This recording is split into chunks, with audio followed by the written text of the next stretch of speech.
Hey everyone, welcome to another episode of Fire Fit, Fire Fueled. On today's edition, we are going to be showing you how to make a perfectly steamed pot of white rice. So to start, you need a medium to large saucepan with a tight-fitting lid, some white rice, I prefer jasmine when I'm making mine, some kosher salt, a clove of garlic, some chicken stock, or water optionally if you don't have any, and some olive oil. Take these few simple ingredients and we're going to turn it into something truly extraordinary. So join me and we'll get started. So to begin, we're going to be adding some olive oil to a preheated saucepan. We're going to wait for the oil to shimmer.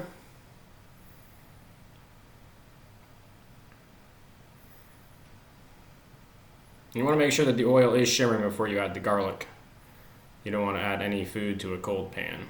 So with a wooden spoon, I'm just going to be moving the garlic around, ensuring that it doesn't burn. And that's one garlic clove split into two pieces. So again, just moving the garlic around. I want to get a little color on it. And now I'm going to add my rice. So that rice is dry, it hasn't been washed, right out of the package. I'm going to add it into my hot oil and begin to stir. This part of the cooking process is called parching the grains. Basically, you're toasting them. Fancy word for toasting, parching. Anyway, we're going to keep moving these grains around the bottom of this pot, ensuring that we don't get any grains toasted with color.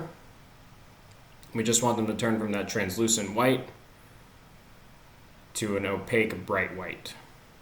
And you'll notice that as the rice begins to toast. So do that for about 2 to 3 minutes.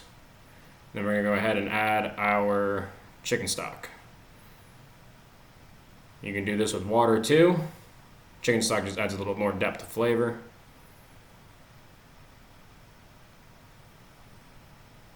I'm going to season it with some salt too. And stir to incorporate that salt. There's a couple key tricks to making this pot of rice.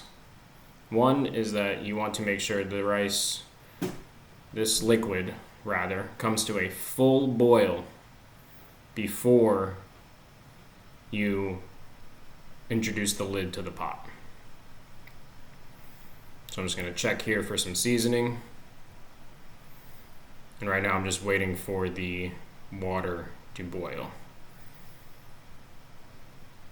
And you'll notice here I'm scraping down the sides of the pot. I want to make sure that there are no grains of rice above the line of water. Because if there are, they will not cook at the same rate as the ones below the water line. And then you'll have hard, crunchy rice with soft cooked rice. Doesn't leave for a very pleasant mouthfeel.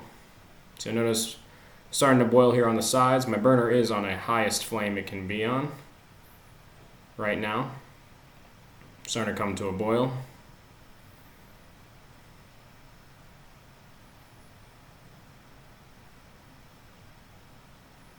Go ahead and add a little bit more salt. And give it a stir. Again, we're making sure that the whole pot is boiling before adding the lid. Tasting one more time.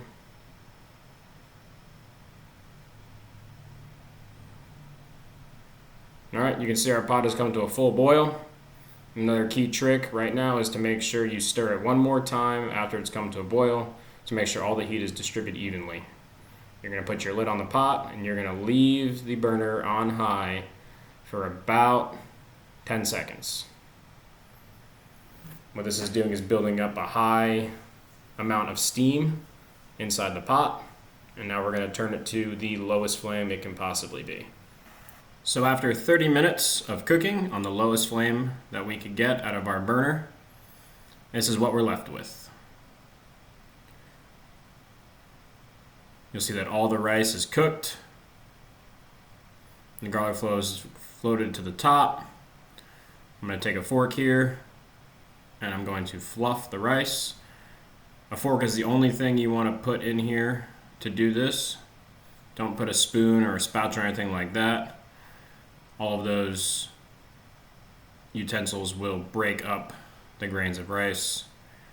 The tines of the fork are delicate enough to move it, incorporate some air without breaking them. And that's about it. This rice is ready to eat. You can do countless other dishes with it. I'll be posting some other videos with this rice in the future and how to use leftovers of it, how to use it in other dishes, variations of this same technique. But once you master this one, the rest is easy. Thanks everyone. See you next time.